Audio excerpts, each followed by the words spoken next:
How I got this far without noticing this incredibly strange feature is beyond me, but here we are. Hello friends and welcome back. In this week's video, I am continuing my quest for the perfect pair of historically inspired pants with a pair of riding breeches, very similar to my steampunk jodhpurs from last summer, except that this time I will be drafting them from scratch. And I will once again be joined on this adventure by the noble and worthy Rebecca of Pocketful of Posies, and we will be using the 1941 drafting manual, The American Gentlewoman's Mannish Tailored Fashions. I figured that if the goal was to investigate how various vintage patterns work on different bodies, why not see how that changes if the pattern in question is custom drafted? So when I first sat down to tackle this pattern over the Christmas holidays, I encountered some difficulties. This being my first time ever drafting something, I decided to try a half-scale model first, which seemed easy enough. It just meant taking all of my measurements and cutting them in half, right? Except that the instructions were written in inches, and I have this stubborn insistence on working in metric, so everything had to be converted first. Throw in some slightly archaic and ambiguous language, and all of this led to a scenario in which I would sit down to start the drafting, going through the steps in order and in what I felt was a fairly methodical process, and each and every time I'd hit a point where I realized I'd made a mistake somewhere along the line that then threw all of the other measurements off. And each time I figured I was probably tired or hungry or just needed to take a break, and each time I made the mature decision to walk away for a while, coming back at it the next day with a fresh and well-rested mind, only to repeat the same process.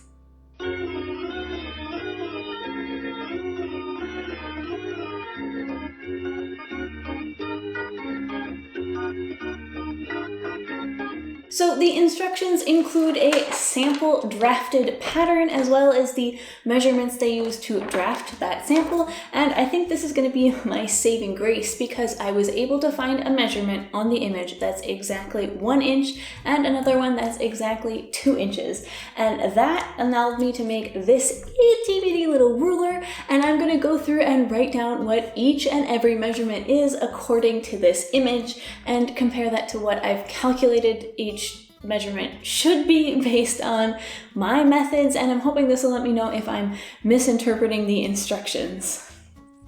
Oh, and I should mention that I'm well aware that working at this scale and with this method is not going to give me the most precise results, but I'm not trying to use this to do any actual drafting. I'm just trying to see if I'm on the right track with my methods.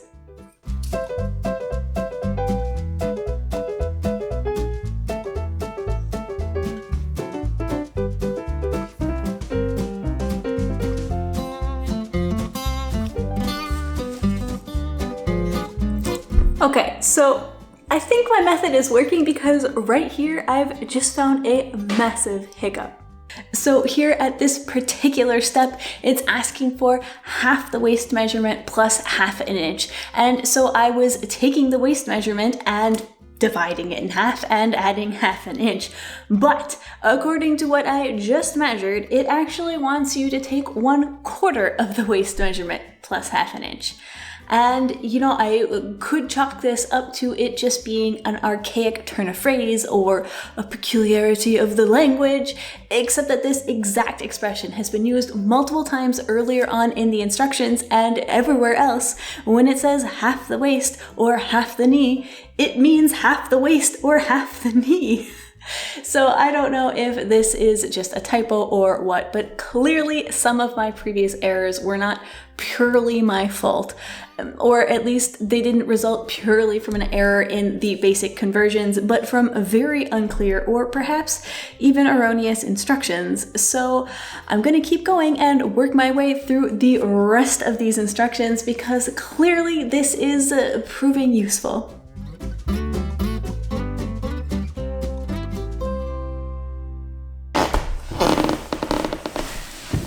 Well, I've gotten everything measured out and nearly everything makes sense. The only part I'm really struggling with is the section right below the knee because the instructions here just don't make any sense. Everything else is, barring possible typos, pretty straightforward. Half the waist, a quarter of the knee plus half an inch, 1/6 of the seat, that sort of thing. But then we get this gem of an instruction. Apply the calf measure plus 1 inch from 19 to 16 and 19 to 37.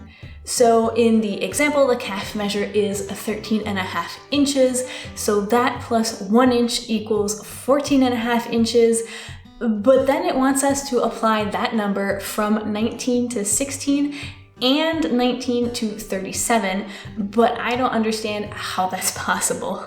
How can you apply the same number between these 2 points as you do between these 2 points?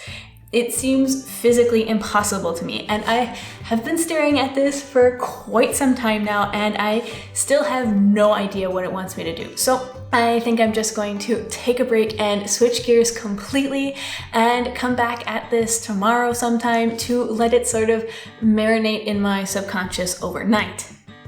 In the meantime though, let's go check in and see how things are going with Rebecca. Hi Shannon, I am working on drafting these pants and I am 4 steps in and I've gotten to the square out from all points. I'm not entirely sure what that means since I've just done everything on a straight line so far, but now the next one is half of the hip measure on division. Half of my hip measurement is 30 inches, 30.5. I don't think that I need to draw out 30 inches from this point. It says on division, and I don't know what that means. So I'm gonna look that up and hopefully get an answer. So I'm thinking on division means divide the number in 2 because it's going to be 2 pieces. That's what I'm thinking because it's 4 pieces altogether. So if I did half of my hip measurement, I would need to divide that number by 2. So a quarter of my hip measurement is on each piece. So back in Copenhagen, and it's actually been a few days of me just staring at these instructions and trying to figure out what on earth they mean. And while I'm not 100% sure that I have the answer, I've come up with the only solution that seems anywhere near plausible. So let's take a look at the instructions again. I'll spare you the details of how I came up with this, but I think that the pattern wants the length of 19 to 16 plus the length of 19 to 37 to total the calf measurement plus 1 inch.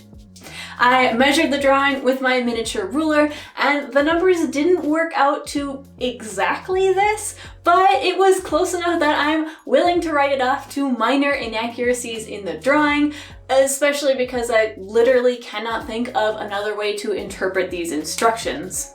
So now that I have all of their instructions figured out based on the sample measurements, I have to go back through and fill out the next column, which is going to be my measurements, and I'm quite lucky in that my measurements are very close to theirs, so my numbers should be fairly similar. And then I'll have to go convert that from colonizer units to metric, which will give me the measurements for my full scale pattern. And then I'll cut that number in half for my half scale model. And then I can finally get to the drafting. Alright, so in a rather unfortunate turn of events, the computer has eaten all of the footage I have of making the half scale pattern, but here it is. The good news is that having this table made the process go pretty fast and relatively smoothly, and that this looks far more like the drawing than any of my previous attempts. The bad news is that as I sat there looking at it and trying to color code what was the front and what was the back, I have no idea what's happening down here. There are these two curved horizontalish lines, and I am utterly baffled as to what purpose they serve. How I got this far without noticing this incredibly strange feature is beyond me, but here we are. So I'm gonna try and find some other jumper patterns, preferably from roughly the same time period, and see if I can find anything else with similar lines and maybe some assembly instructions. Maybe this would be a good time then to check in again with Rebecca, and hopefully she's having smoother sailing than I am. Hello again, Shannon. So I have gotten my pants, my trousers cut out, and I am very unsure. I actually didn't have enough scrap fabric to do. Hey, Hercules. I didn't have enough to do the same color for the front and the back, but actually for a mock-up it's good because I can tell the difference between the front and the back. So I put them on. I just pinned it together and put one leg on, and the fit does not seem that off, but the back is a lot taller than the front, I guess, which, yeah, I'm not entirely sure. I'm not entirely sure what that is about. So I'm going to continue on. I'm going to go ahead and just sew these up, and Hercules. I'm going to go ahead and just sew them up and see what they're like. So off we go. Well, I've given it 24 hours, I've done some research, and I'm honestly not much less confused than I was before. I couldn't find any other patterns that had horizontal seams in the legs.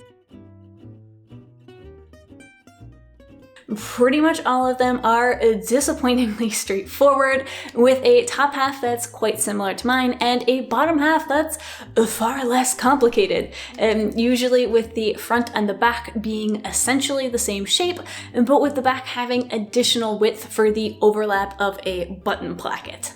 And I could definitely go that route as well, but I do really want to give this pattern a go, at least to the mock-up stage, so I thought about it some more, and I went into Photoshop and I tried to sort of visually divide the pattern up in there, and I do at least have a working hypothesis. So I know based on the instructions that these two lines belong to the front, and so I think that the front of the pattern might look like this. And looking at the only image provided by the drafting manual, that does seem plausible. And so that means that the horizontal curves then must belong somewhere on the back half. And the only way that they made sense to me was to divide them like this. Now, why they would have chosen to put these curves in here is completely beyond me. Clearly, it's going to add some built-in shaping to the ankle-calf area, but I won't know for sure until I make a mock-up. And I am feeling confident enough in what I've done so far to go ahead and start drawing out the full-size version. So let's get right to it.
Throughout this whole process, I was reflecting on how Rebecca's pants might be going, and while I hoped her process would be smoother than mine, I was a little skeptical. This drafting manual includes a number of measurements that are just fixed numbers, as in numbers that don't change based on the measurements of the individual that they're drafted for, and I had a hard time imagining that a system of drafting that has fixed numbers would give a satisfactory result for any individual whose measurements deviated even minorly from the measurements of the original example. It's like the one-size-fits-all slogan, where what it really means is one size kinda sorta fits those who we've deemed average. But humans come in all shapes and sizes, and it seems a bit ridiculous to think that any product could claim to fit everyone, and I certainly hope that the presence of these fixed numbers wasn't massively throwing off Rebecca's patterning. With my mock-up roughly sewn together, I could try it on, carefully lining up all my edges as marked on the pattern and pinning the waist and calves closed. And suddenly, it all made sense. The part that had completely baffled me, even as I was trying it on, made its purpose clear the moment I bent my legs.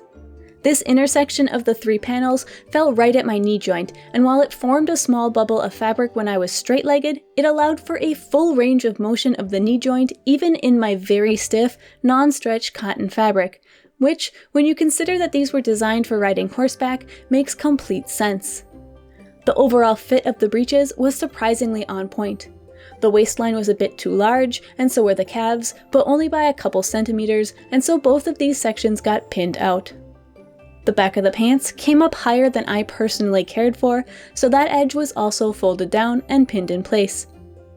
Besides looking like Papa Pitufo, I found the fit quite pleasing and the design very mobile.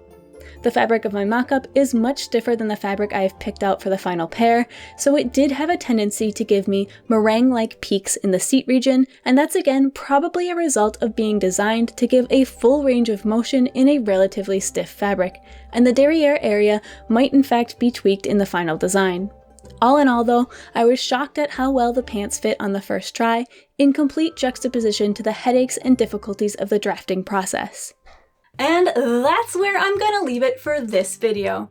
I could try and crank out a finished pair of pants for the video, but quite honestly, I'd be rushing and they'd be sloppy, and while I'm sure you're aware that the race against the upload schedule is the eternal plague of the CosTuber, I'd like to take my time and make these pants really nice and polished. I don't want to film a pair of pants that has sloppy stitching or is secretly missing half its closures or anything like that, so it's just gonna have to come out as a second video.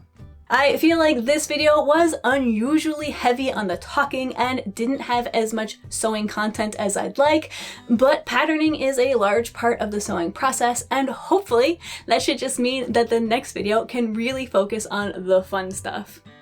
I'm also aware that this was not a particularly helpful video if you're trying to draft your own jodhpurs, but I wasn't sure if, 1, that would be of interest to anybody, and 2, how to do it in a way that was still respectful to the vendor and not just giving away their material for free on the internet. I think it'd be possible to do a tutorial in a way that would still require you to purchase the original manual from Mrs. Depew, but it would require some creative scripting and wording, and I'm not sure that there are enough people out there who want to draft their own jodhpurs for it necessarily to be worth it. I'd love to hear your thoughts and opinions on the matter though, so let me know if you really want to see a step-by-step tutorial, or if you're more just enjoying the general process and my drafting woes from a distance and don't necessarily feel the need to tackle the process or perhaps this exact pattern yourself. If you're still in the mood for more drafting adventures from this manual, be sure to go on over and watch Rebecca's video for more content, and be sure to check back here in a week or two and see how the final pants turned out. When that's up, it'll be here somewhere. Thanks for watching, and I'll catch you in the next video. Bye!